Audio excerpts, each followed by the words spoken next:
It's 2026 coming into the new year. You've made applications to multiple organizations and finally waiting. It now comes to that most dreaded part of the recruitment process. You're now called up for an interview. You don't want to give the wrong impression that you don't know what you're talking about if you have a profound communication technique, but you don't know what you have an understanding of this industry, you have an understanding of this company's principle, and in the context of that interview, there are three things you're going to be researching about. You must have an industry, a definitive vocabulary brand of terms, expressions, and tactics. Exactly, that you can. A lot of people do not notice this possible, which can negatively affect your execution and your overall progress. Now, there's a cheat code to this job because you have to process and then you have to deliver. Before you can deliver, you have to process first. So, I'm going to be weaponizing you specifically to help you equip and prepare for your interview. So,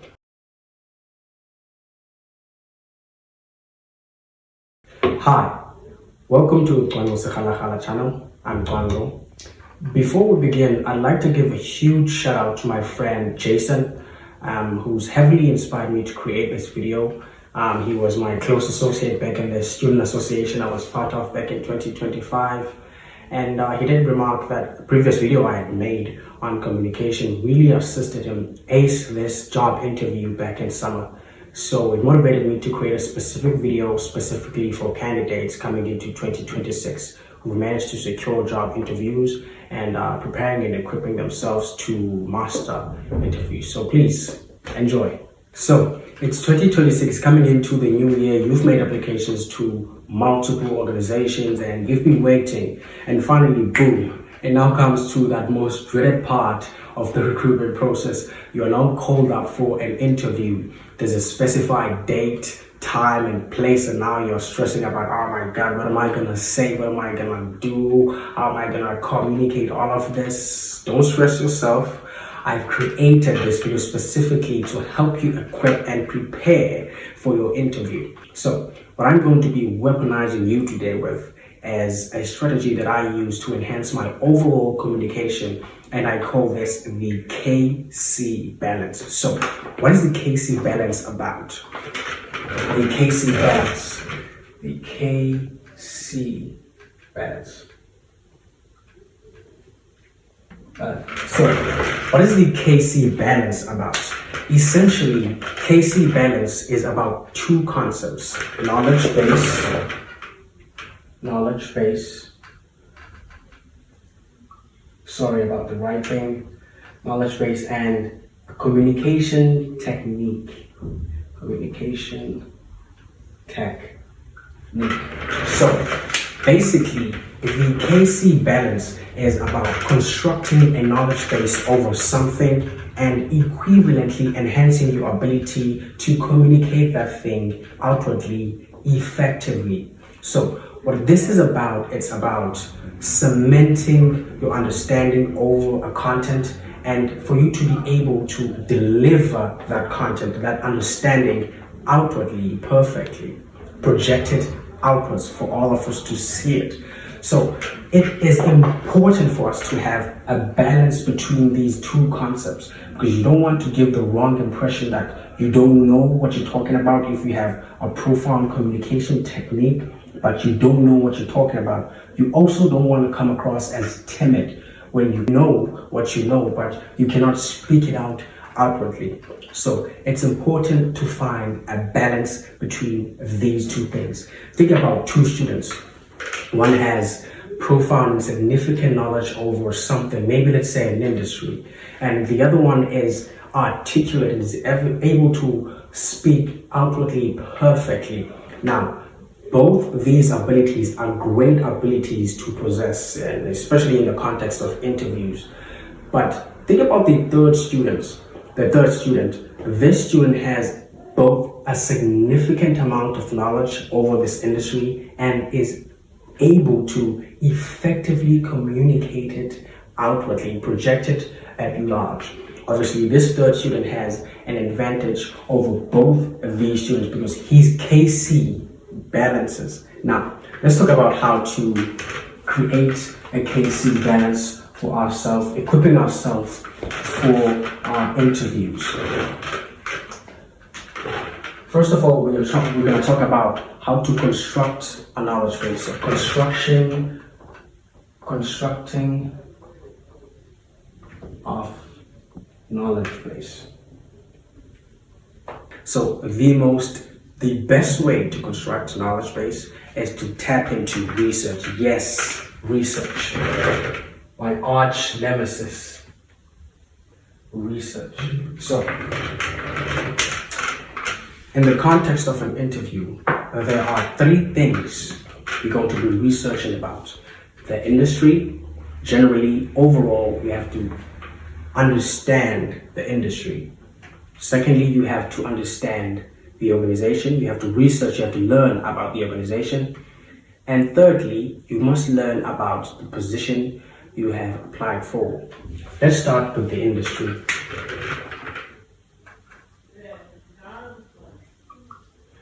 What it is explicitly that you need to know about your industry. So there's 3 things that you need to know and learn about the industry you've applied to, you're going into. First of all, you need to learn the factors affecting that industry. You need to understand the politics, the economy of it. You need to be able to focus on what's probably going to happen based on what has happened. What happened in this industry during COVID-19? What happened before COVID-19? After COVID-19? How the political and economical stipulations? How was everything? What was going on? What are the factors that affect this industry? The second thing that you need to know about the industry is competition. Who are the biggest players when it comes to this industry? What's usually the competition about? What's going on in this industry? Who are the biggest players? Who are the participants? What's the competition about? What's going on? Who's losing? Who's winning? Who's currently the best performing participant in the competition, in the context? What's going on? What's the competition about this industry? The third thing that you need to learn about the industry is the trends. What usually happens in this industry? When does it happen? What usually doesn't happen? And what has been happening consistently for the past 5 years? What has been changing for the past 5 years? If you can understand and analyze those trends, and you can understand the competition the competition within this industry, and you can also analyze and understand the factors affecting this industry, you will be well equipped on your understanding over the industry in which you'll be venturing in. Now, let's move on to the second thing that you need to be researching and learning about: the organization. The organization. Now, again, there are over multiple things that you need to learn about your organization. But I'm only going to share with you just a few. Number 1, you need to learn and understand the objective and the associated principle. What do I mean by the objective? You need to know what the practices of these companies are. What are they aiming for? At a day-to-day basis, what do they aim to achieve? What do they achieve? And what are the associated principles? So they aim to achieve this with the principle maybe of efficiency, with the principle maybe of simplicity, reliability. What are the core principles at play in their practice, at the day-to-day practice and objectives and achievements of this company? For instance, you might want to learn that if this is a delivery company, their objective is to get certain goods from point A to point B efficiently, with speed and reliably, with credibility and trust and simplicity. Maybe I'm just making an example. So you need to understand the day-to-day objectives of this organization and the associated principles. Now, let's move on to the second thing that you need to learn. You need to understand the organization's model. So now that you understand the day-to-day objectives, you need to understand the how. When we speak about the model, we speak about the systems, the mechanisms in place for us to be able to achieve this objective that we practice here. For us to be able to deliver there's certain goods from point A to point B. What is it that we do? What's our system? What's our model like? How many men do we need? What do we need to do by 3 o'clock? What do we do by 8 o'clock? What do we do when the truck is in the middle? What do we do? Understand the model. Understanding the model will help you understand underlying strategies, underlying issues and everything. Now, another thing that I want you to learn and understand about your organization are challenges that they have probably faced and overcome. What is it that they faced and overcome? The key to this is to find out how they overcame this challenge that they once faced, because it plays to the law of forecasting. You never know what's going to happen. So you want to know when something like this has happened, what did you guys do? You also want to understand the history of these organizations in their upbringing, in their development. What issues did they face and how do they normally come about, so that you may prevent them from ever happening again. And if they do happen, you know exactly what to do. The last thing and the most important thing that you need to understand about an organization is the culture. The culture, not the principles, the culture. The culture are the associate, all of this, the model, the objectives, and the challenges. What is the overall organizational culture? What are our behaviors, right? What are our practices? How do we act in these organizations? We behave in a certain way. What are characteristic traits? The culture of unity. Maybe we have the culture of hard work. This is the organizational culture. Now, if you understand these will help you understand. Research will help you with three things. First of all, it will act as a source of reference for your answering. Now, if you ask questions, you'll be able to answer them referencing the research that you had conducted. For instance, let's say they ask you, hey, sir, Andy, what do you think if something like COVID-19 ever came up again?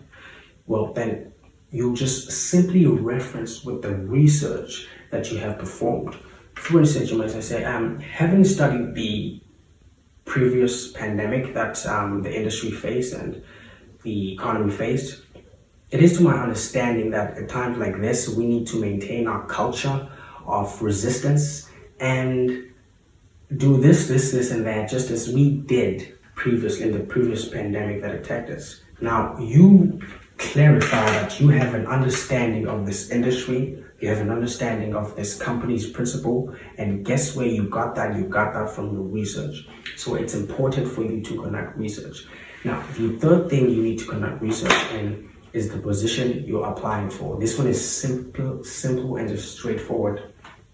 And this one is all about understanding the expected abilities, the expected tasks, the tasks that you'll be performing. And your goal is to write down exactly what you need to do to be at the top, what you need to do to unlock optimal performance, what do you need to do to quickly develop along the ranks to be the best employee in that position. And that's what you should do. You should come to understand the abilities, be perfect with the task, and regulate yourself. Try to ensure that you comply with the organizational principles and the organizational culture. Now, like we said, with this research, you've researched about the industry, about the position.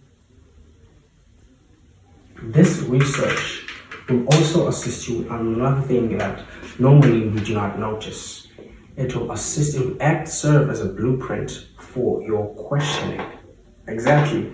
A lot of people do not notice this because in most organizations, they will fail to ask you questions.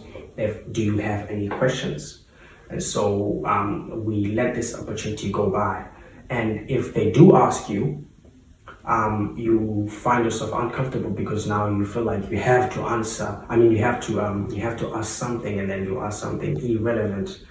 So when this opportunity comes, if they do ask you, use the research. So I understand that our competition in this industry, or our biggest performer in the contest, is organization AAA. What can I do in my position to be able to be competent and take the organization overall to the next level, competent-wise? And you can also ask a number of questions based on the research. And if they do not ask you these questions, they do not give you the opportunity to ask questions, take the opportunity. Before they leave, I'm sorry, I have a question. It is to my understanding that my task is this, but now I understand that the organizational principles are efficiency. How then can I improve this, and that to align with the model and be efficient at the same time? Trust me, if you can act like this, if you can ask questions based on precise research that aligns with exactly the culture, the principles, the model, the industry, everything, you, my friend, will impress the interviewers. Now, let's move on. After cementing your knowledge over the organization, the industry, and the position, you will be well equipped and you will build your knowledge base and be prepared for your interview. Now, let's move on to the second concept of a KC, and that is the enhancement of your communication technique. Now, here it's all about the delivery, how we are going to deliver all of this knowledge that we now have thanks to our research.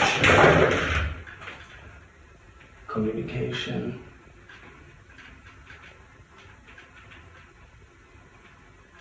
enhancement.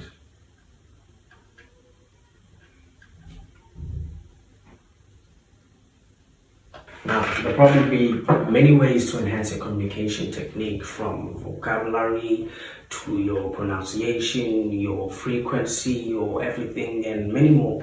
But we're only going to talk about the few that are most applicable in the context of an interview. These are your vocabulary, your tone, and most importantly, your connectivity. All three of which are central to one thing, and that is confidence. Confidence. So we're first going to talk about confidence. Now, there's probably over 1,000 videos you've watched about how to increase your confidence. So I'm going to be trying to be brief about my take on this. So my take is that there are generally 6 factors that affect your confidence. 3 negatively affect it, and 3 positively affect confidence. So let's start with the negative. The N factors affecting your confidence. Number 1, perception, how you perceive something. Oh my God, this is the biggest moment of my life. It's an interview. What am I gonna do? Probably the interview team that's gonna be there. It's how you perceive something, how you see something, how you trick your mind into thinking something that's huge, or it's something that's impossible, which can negatively affect your execution and your overall confidence. Now, there's a cheat code to this one, because this one you can convert from a negative into a positive. You can change the way in which you perceive something. Instead of seeing it, just be like, it's just an interview, no need to be worried about it. It's probably gonna do well, but there's no need to be stressed. It's just an interview, it's not an execution. So your perception will affect your confidence, but you can convert that affection into a positive affection. The second negative factor that's gonna affect your confidence is fear of failure.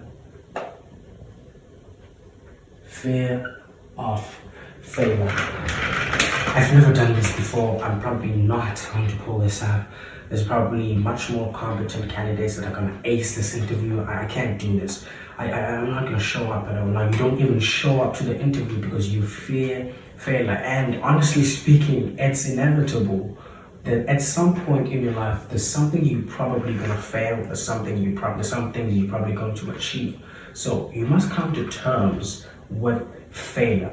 Now, the important principle here is the courage to continue. It's all about the courage to continue. Hey, I might fail, I might not, but it's not going to stop me. I'm going to go to the next interview, and the next interview, and the next interview, up until I ace this interview and I get my dream job, or whatever it is I've applied for. So it's about understanding and accepting that you will come across failure at some point, but do not fear it. It's the courage to continue, have that at the thick of your skull, that you must continue regardless of the challenge, the mistake. Do not fear making the mistake. It will affect your execution. The moment you begin to execute something, You will probably disrupt everything. You will make a lot of mistakes because you fear failing.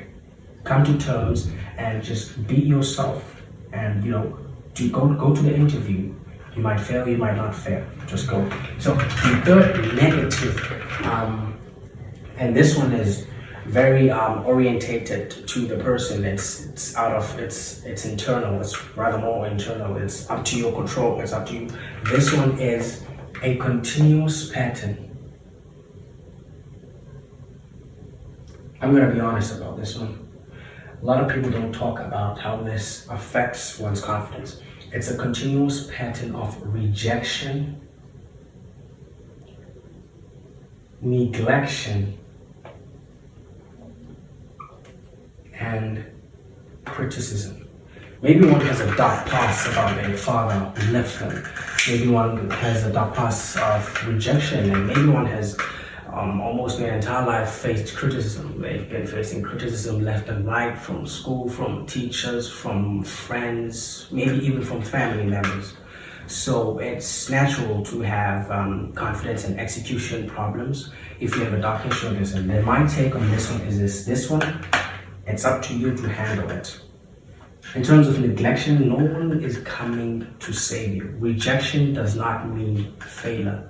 Just like I spoke, it's all about the courage to continue. And criticism is for the criticizer, not for you. Try to convert it. There's also another cheat code. Try to convert criticism into constructive. Make it constructive. Turn it into constructive criticism. It's not going to stop you. It's instead going to motivate you. Plus, I believe that it's delusion. It's delusional. Criticism is delusion. It's just somebody's perspective that's probably not even true. You know this not to be true. Why worry about it?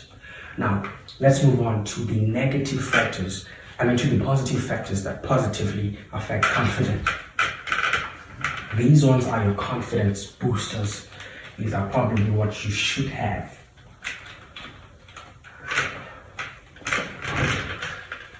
In order to boost your confidence. So these are P factors. Factors affecting your confidence. Number one,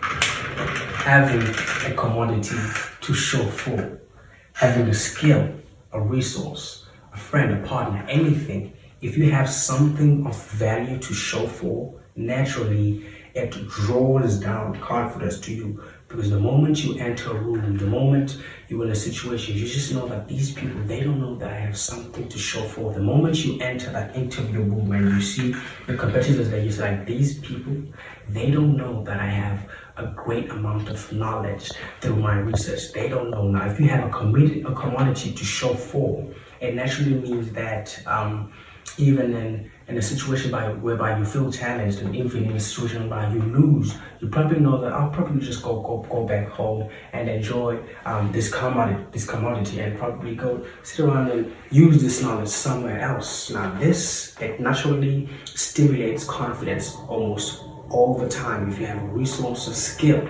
So I advise one to work on a skill. Try to go and acquire a resource whereby that will stimulate confidence. And by resource, I don't mean a car. I don't mean something. I mean something that's going to be resourceful, something that's going to work to your confidence, something that's going to stimulate your confidence. Now, the second, a commodity to show for.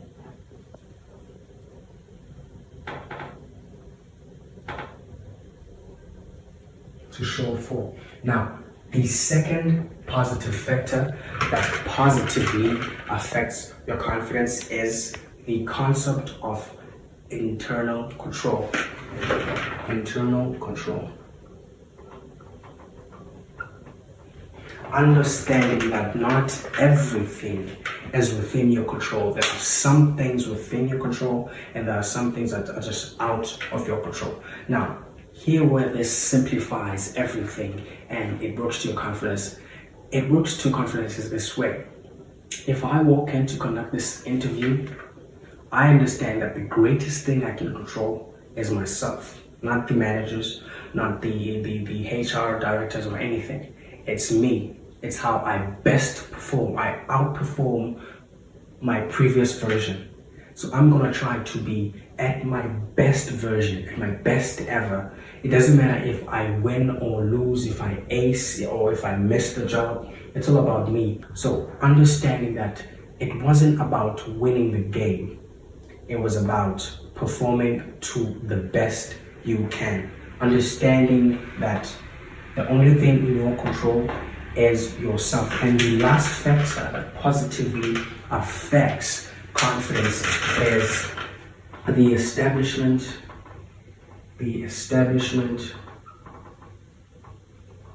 and understanding of oneself.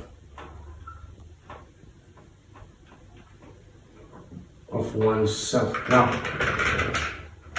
I know myself. There's absolutely no need for me to get ashamed when I get criticized. I know myself. I know what I'm good at. There's no need for me to be upset when I lose something that I knew that in the first place I was never good at this, right? I knew that I'd never get accepted in the tech industry because I never did anything related to tech. So no problem. I understand that I'm good at this. I'll just go for this next time. I'll just go for that next time. I understand myself. I understand what I'm made of. I understand everything about myself. I know what I'm meant for. I know what I'm not meant for. I know what I'm good at. So even if you try to belittle me, you fail because I already know more. And your opinions, I already know these to be lies because I know more about myself. So if you understand and focus on these factors, it will positively affect your confidence and use some cheat codes, like I told you before, which is to convert perception into positive perception rather than negative, and also understanding that at some point, at some time, you will fail. Accept this and embrace the courage to continue instead. Now, let's move on to the three elements of after you have cemented your confidence. Now move on to these three. Let's start with connectivity. These ones are for your communication technique enhancement. The most important one, connectivity. Now, what is connectivity in the context of communication? Connectivity is the connection between your brain and your mouth. This is the signal between your process. This is a circuit that connects your processing to your delivery. So there are two elements in this circuit. The first one is processing, and the second one is delivery. Now, both of these elements in this circuit are timely, which means they cannot occur at the same time. Each element occurs after the other. First, you have to process, and then you have to deliver. Before you can deliver, you have to process first. And before you can reprocess, you must have completed the entire delivery for you to try and reprocess something again. Now, here's where it is. There's always a bad connectivity between our processing and our delivery. Because what we want to do as people, when we speak, we want to speak at the same time we process our thoughts. This leads to common errors such as gaps, blank outs, most importantly, fumbling, which is saying words after the other, incorrect words after the other, and non-adherence to punctuation and stuff like that. And it may affect your pronunciation. So, errors of this circuit leads to blank out. This is why when you practice, and you get there, you just blank out. Because the circuit, you try to engage to both of these elements at the same time, which is it's impossible. You have to process first and then deliver. You can't deliver and process at the same time. So Now, I'm going to give you tools that you can incorporate in your connectivity circuit. These are two. The first one is for your processing, and the second one is for your delivery. The one for your delivery, for your processing, sorry, is frequency. Now, this is the rate at which you process and the rate at which the thought travels to your delivery system. So, you think of something and then it travels to your delivery system. The rate at which you think that's something and it travels to your delivery system is your frequency. Profoundly is for you to reduce your frequency. Speak, process slowly, not necessarily speak, but process slowly. You will find the correct terminology to incorporate in your speech when needed. And it will also allow you to think of the right thing and to say it at the right time. Now, the second tool, and this tool, like I said, is for delivery, is restructuring. I'm sorry again for the writing. Restructuring. Now, what does restructuring mean? The moment a thought travels to your delivery system, you must restructure the way before you deliver it outwards. You must restructure the way it came. So you must restructure it, adhering to the principles of punctuation, arranging and constructing a fluent sentence. Make sure that you don't fumble. This prevents you from fumbling when, let's say, for instance, you wanted to simply say, my name is Guano. You find yourself saying, Guano, my name, and all that fumbling, all those errors.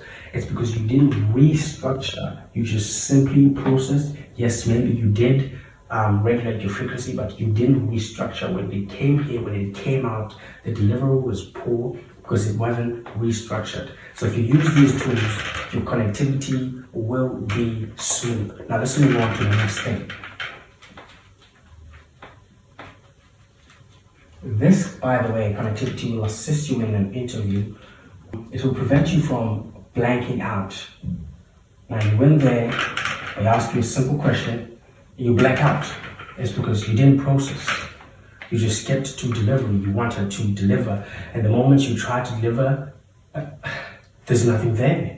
Nothing has traveled from, nothing has been processed. The delivery system just took place. But remember, the delivery system cannot take place before processing. There must be processing and then there must be delivery. Now, let's move on to the second concept. This is vocabulary. Now, by now, as an educated individual, you must have your own unique vocabulary brand.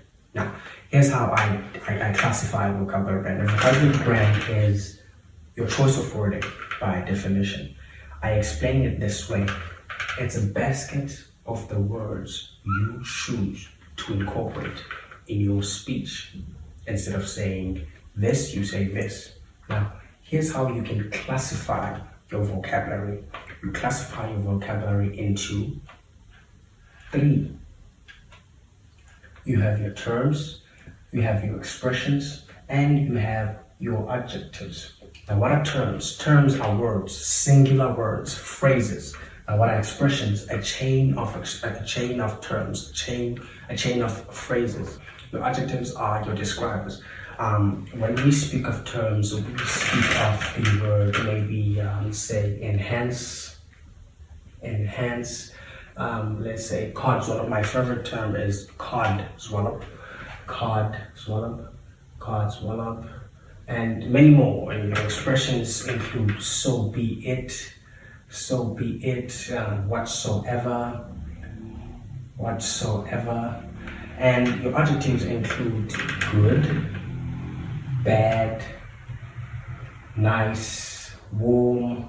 So if you divide your vocabulary brand like this, it will enable you to have easy access to it, so that you know at this time that I need a term, At this time, I need a term. At this time, I need an adjective. At this time, I need this. Now, be cautious. Because you're going into an interview, you must be cautious of your audience. Sometimes, there are times whereby you're going to have to not use certain words and use certain words. Now, considering the fact that you're going into an interview, you're going to have to stick to a professional vocabulary brand. Try to use professional terminology. Instead of saying fast, try to say efficient. Instead of saying growth, try to say development. Instead of saying important, maybe try to say essential. So you must be cautious of your audience. You must know, you must have your own definitive vocabulary brand of terms, expressions, and adjectives that you can reach out for at any times. Now, bear in mind, this is a professional setting, so you must be professional. You cannot be caught using words like cool, awesome, I am good. Try to use more professional terms. Now, let's now move on to the third and last. Let's move on to the last one, which is tone. Your tone. Now, your tone is central to three things: volume, melody, and speed.